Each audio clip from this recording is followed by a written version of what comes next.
마노아 가정이 나와요. 마노아 가정은 불임 가정이에요. 불임 가정. 아기가 없어요. 성경에 불임 가정이 좀 몇 가정씩 나오죠. 아브라함, 이삭, 우리가 잘 아는 한나, 엘가나 가정. 그 다음에 불임 가정이에요. 불임 가정인데 불임 가정의 결론이 뭐냐면 다 하나님의 아기를 주셨어요. 그러니까 우리 성도 가정에도 그런 은혜가 있기를 바랍니다. 태의 문을 열어달라는 가정들이 몇 가정이 있어요. 우리 직접 다니는 성도들도 있고 우리 자녀들 가정도 태의 문 열어달라는 가정이 있더라고요. 그렇게 기도하고요. 자, 이 여호와의 사자가 나타나서 우린 사자 그러면 이제 하나님으로 그렇게 알고요. 여호와의 사자가 15절부터 쭉 1절부터 쭉 나오죠. 여호와의 사자가 하나님의 사자가 나옵니다. 이 가정에 하나님의 사자가 나타난 목적은 애 낳을 것이다라는 거예요. 너희 가정에 아들이 있을 것인데 특별한 아들이다. 특별한 아들이다. 구별된 아들이다. 나실인이죠. 나실인.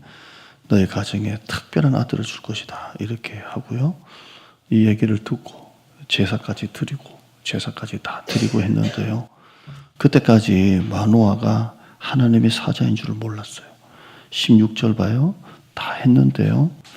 16절 끝에 보시면 그가 여호와의 사자인 줄을 마노아가 알지 못함이었더라. 몰랐어요. 이때까지. 그냥 그러려니 이렇게 했어요. 이렇게 했는데요. 저 뒤에 이제 여호와의 사자가 하늘로 쑥 올라가요. 불꽃에 휩싸여서 쑥 올라가요. 20절에 보면 할 말 다 하시고 쭉 하늘로 올라가요. 그제서야 20절 보면 올라간지라 마노아와 그 아내가 그것을 보고 얼굴을 땅에 대고 엎드리니라. 21절에 마노아가 그제야 여호와인 줄 알았다. 그때 알게 되고 이게 하나님이시구나. 하나님이 오셨구나. 하나님의 사자구나. 이렇게 알게 돼요. 알고 난 다음에 좋아야 되는데 그가 덜덜 떱니다. 22절 봐요. 읽어봅니다. 시작. 그의 아내에게 이르되 하나님을 보았으니 반드시 죽으리로다. 아주 죽음의 공포에 휩싸여요. 왜냐하면 구약에는 하나님 보면 죽잖아요. 완전하고 거룩하신 하나님을 죄인된 인간, 피조물인 인간이 보면 하나님 허락을 안 해요. 허락을 안 하시고 반드시 죽어요. 그러니까 모세가 십계명 받으러 올라갈 때 반드시 죽는다 그랬어요. 이 백성 저기 놔두고 니만 올라와라 그랬잖아요. 그러니까 이 마노아가 자기 가정에 나타나 이렇게 계시하신 하나님인 줄 알고 너무 좋아야 되는데 막 달달달달 우리 죽었다 막 이렇게. 그런데 그 아내가 뭐라 그러냐면 23절 봐요. 이게 길어서 제가 그냥 설명해 드릴게요. 하나님이 만약 우리를 죽이려 하셨더라면 어떻게 제사를 받았겠냐. 그리고 왜 우리한테 나타나셔서 이런 계시를 이 모든 일을 이런 말씀도 우리에게 하셨겠냐. 그러니까 마노아의 아내는 뭐라고 말해요? 안 죽는다. 하나님이 우리를 죽이려고 나타나셨겠냐. 우리를 죽이려고 이런 말씀도 보여주시고 들려주시고 보여주셨겠냐. 안 죽는다. 그렇게 합니다.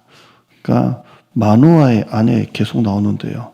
우리가 보면 부부 이름도 나오고 웬만한 엄마 이름 나오는데요. 삼손의 엄마 이름은 나오지 않고요. 끝까지 마노아의 아내 이렇게 나옵니다. 근데 이름도 나오지 않는 이 마노아의 아내는 안 죽는다. 그러니까 같은 부부인데요. 남편은 죽는다. 아내는 안 죽는다. 이렇게 합니다. 여러분 좋은 아내는 어떤 아내예요? 안 죽는다 하는 아내가 좋은 아내예요. 믿으시기를 축원합니다. 남편이 맨날 힘든 소리하고 죽는 소리하면 그걸 가지고 욥의 아내가 뭐라 그랬어요? 하나님을 욕하고 나가 죽으라 그랬잖아요. 굉장히 악천대. 마노아의 아내는 안 죽는다 그래요. 여러분의 남편이 힘들다라고 할 때 안 죽는다고 하세요. 안 죽는다. 하나님은 살아계신다. 하나님은 언제나 우리 가정 편이시다. 내가 기도하니까 걱정하지 마라. 이렇게 남편의 불안과 염려와 근심을 채워야 돼요. 안 죽는다. 이렇게. 아멘. 안 죽는다. 이게 좋은 아내입니다. 자, 무슨 차이가 있었을까요? 왜 마노아는 죽는다? 알고 있는 하나님은 그의 하나님은 구약의 하나님이에요. 구약의 하나님은 보면 죽이신 하나님이에요. 그런데 마노아의 아내가 알고 있는 하나님은 우리를 죽이시는 하나님이 아니고 우리에게 항상 말씀을 계시하시고 항상 우리에게 복을 주신 하나님이시다라는 걸 알게 됐어요. 그러니까 구약으로 알게 된 마노아는 그냥 단편적인 구약의 하나님이지만 이 마노아의 안에 이름도 모르는 이 여자는 하나님의 깊은 속성을 아는 거예요. 하나님은 언제나 복을 주시고 계시하시고 들려주시고 보여주신 하나님이시다. 그걸 안 거예요. 그래서 그 안에는 안 죽는다 그래요. 결국 24절 봐요. 24절 나중에 삼손 이야기는 다 알지만 24절 읽어봅니다. 시작. 그 여인이 아들을 낳음에 그 이름을 삼손이라 하니라. 그 아이가 자라매 여호와께서 그에게 복을 주시더니 뭘 주셨다고요? 복을 주시더니. 그러니까 마노아의 아내가 한 하나님은 죽이신 하나님. 한 번 나타나셨다고 한 번 봤다고 너 죽어라 하는 게 아니라 하나님이 나타나신 목적이 죽이시려고 왔겠냐? 살리시고 보여주시고 들려주시고 복을 주신 하나님이시다. 이렇게 합니다. 성경을 읽으면 읽을수록 하나님은 어떤 하나님이세요? 복 주시는 하나님이에요. 여러분 이번 사업 기도에 여러분 열심히 기도하셔서 뜻하지 않는 복이 임하기를 바랍니다. 이제 참 어렵다라고 할 때 하나님이 어제 기도했던 것처럼 줄 하나 이렇게 딱 내려주시면 그거 잡고 올라가면 돼요. 줄 하나면 돼요. 교회도요, 해보면 그래요. 100명이 와가지고 제가 아는 목사님 광주에서, 전라도 광주에서 목회하는데 세 가족 왔다고 좋다 했는데요. 절반이 신천지가 들어와가지고요. 교회가 그냥 결국 목사님이 사임을 했는데요. 좋은 성도 하나 와가지고 교회를 싹 만들어 나가요. 분위기를 이렇게 아주 좋게. 그러니까 하나님이 여러분의 사업에도 줄 하나면 돼요. 줄 하나 쭉 내려주시면 그 줄 붙잡고 올라오면 돼요. 그러니까 여러분은 333 전화 거세요. 333 전화 걸고요. 하나님은 복 주시는 하나님이에요. 성경을 읽으면 읽을수록 복 주시는 하나님이에요. 저도 옛날에는 이게 성격도 있고 하다 보니까 복 주시는 하나님보다 맨날 하나님은 뭐라 하시고 똑바로 믿어라, 제대로 믿어라, 잘 믿어라 막 이렇게 했거든요. 근데 뒤돌아보니까 다 율법적 설교예요. 다 율법적 설교고 진짜 하나님은 복 주시는 하나님이에요.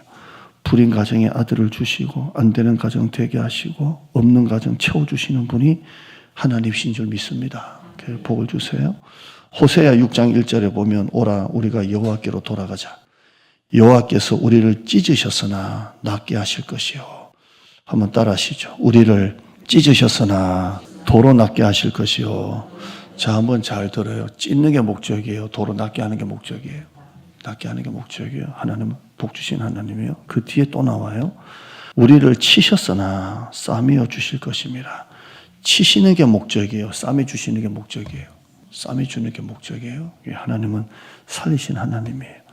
호세아 6장 2절에 보면 여호와께서 이틀 후에 우리를 살리시고 셋째 날에 우리를 일으키시리니 이렇게 돼 있어요.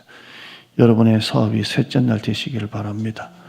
우리를 일으키시리니 우리가 그 앞에서 살리라. 그러니까 지금 여러분 하나님이 일으키실 때입니다. 지금 일으키실 때입니다. 제가 마지막 예화 하나 드리고 이제 다른 본문 드릴게요. 중풍병자가 알죠? 자기 친구가 이제 중풍병에 걸린 걸 알고 4명의 친구가 오잖아요. 그리고 예수님에 대한 소문을 듣고 예수님이 자기 동네에 오셨다는 얘기를 듣고 친구한테 찾아갈 거잖아요. 가서 가자. 우리가 한번 같이 해보자. 이렇게 내 친구가 가잖아요. 그리고 얘가 움직이지를 못하니까 뭘 하나 만들어요? 침대를 만들어요. 간이 침대예요. 우리가 보면 육군 침대처럼 군인 침대 하나 만들어가지고 친구를 눕혀가지고 가잖아요. 가요. 그리고 도착했는데 이제 사람이 너무 많잖아요.